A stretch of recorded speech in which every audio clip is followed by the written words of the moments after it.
Oi, mano, eu sou a Yali e vamos bater um papo. Hoje nós vamos falar sobre a Audre Geraldine Lorde, que foi uma escritora estadunidense, descendente de caribenhos, feminista, lésbica e ativista na luta pelos direitos humanos. Ela nasceu em 18 de fevereiro de 1934 em Nova York e faleceu aos 58 anos em 17 de novembro de 1992. Seus pais viviam no bairro do Harlem, em Nova York, e ela passou a infância nesse local. Já na infância, ela alterou a grafia do seu nome, retirando o Y do seu nome original, optando então por um nome que tivesse mais simetria.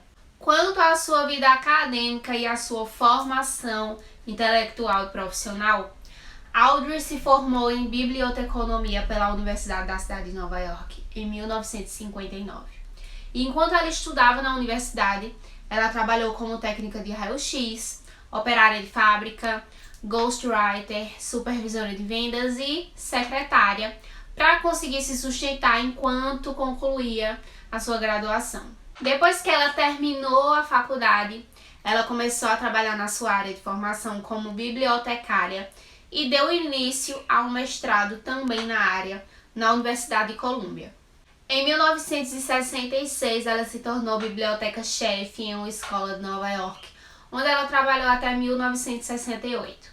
Paralelamente a esses trabalhos, desde o início da década de 1960, ela escrevia poesias e ensaios com regularidade e publicava esse material em revistas e antologias. Além disso, Audre era uma figura política ativa, participava sempre de movimentos culturais LGBT, ações pelos direitos das mulheres e movimentos e protestos pelos direitos civis.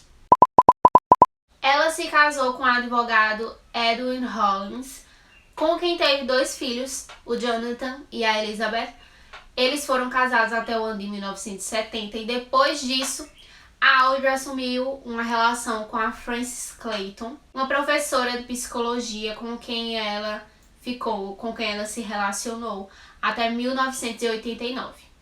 Nas suas obras, a Audre abordou temáticas como racismo, direitos civis, feminismo e opressão. Seus poemas foram publicados a partir dos anos 1960 e os temas mais recorrentes são amor, traição, sexualidade, gênero, raça, idade e classe social. Ela usava a poesia para se afirmar como mulher, como lésbica e como feminista negra. Dentro do movimento feminista, Audre se tornou uma voz lésbica negra.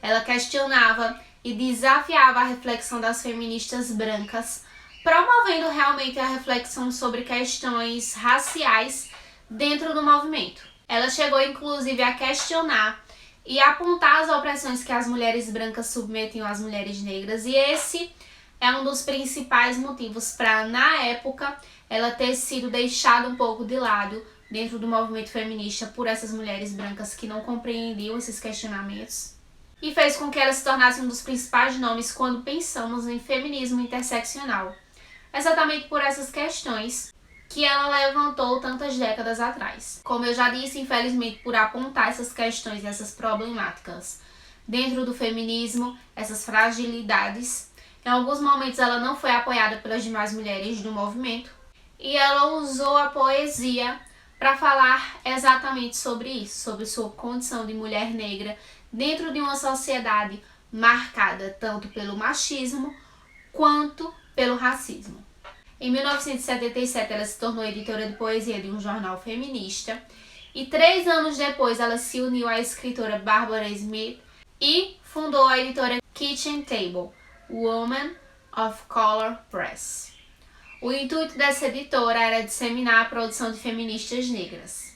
Na década de 70, a Audre travou uma batalha contra o câncer, fez até uma mastectomia para eliminar um tumor na mama, porém, apesar disso, a doença reincidiu anos depois, atingindo o seu fígado.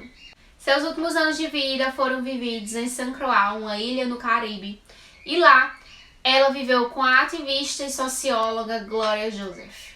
Ano passado, em 2020, diversas obras da Audre até então inéditas no Brasil, foram publicadas com edições lindíssimas. Entre essas obras nós temos Entre Nós Mesmas, Poemas Reunidos, A Unicórnia Preta e Sou Sua Irmã.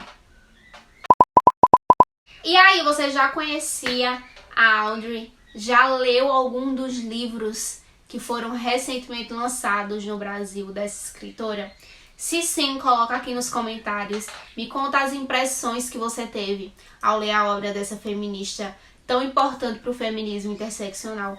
Se não, também coloca aqui, que vocês sabem que o nosso intuito é sempre aprendermos juntos. E se você tem uma sugestão de alguma outra mulher fascinante para esse nosso quadro, também coloca aqui nos comentários, que assim que possível eu vou trazer novos vídeos com histórias de mulheres inspiradoras para dividir com vocês. Um beijo e até o nosso próximo bate-papo.